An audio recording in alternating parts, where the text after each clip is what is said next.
রাজধানীর মধ্যবাড্ডায় কর্মরত অবস্থায় সড়ক দুর্ঘটনায় নিহত পরিচ্ছন্নতা কর্মী শেফালী বেগমের পরিবারকে ৪ লাখ টাকা অনুদান এবং ১ বছরের বেতন দেওয়ার ঘোষণা দিয়েছে ঢাকা উত্তর সিটি কর্পোরেশন।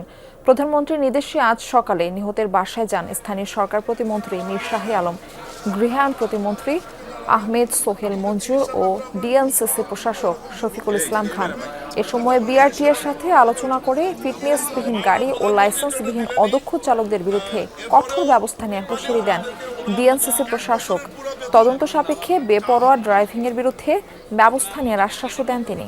যারা বেপরোয়াভাবে রাস্তাঘাটে যানজট এবং যেই সমস্ত ড্রাইভাররা যারা রাস্তা গাড়ি পরিচালনা করে তাদেরকেও সতর্কতা অবলম্বন করে রাস্তায় নেমে তাদেরকে গাড়ি পরিচালনা করার জন্য আমি দৃঢ়ভাবে আহ্বান জানাচ্ছি। যে সমস্ত ড্রাইভারদের লাইসেন্স নেই কিংবা ফিটনেসবিহীন গাড়ি চলাচল করছে তাদের ব্যাপারে একটা কঠোর আইনানুগ ব্যবস্থা গ্রহণ করার জন্য আমরা বিআরটিএর কাছে আবেদন জানাবো।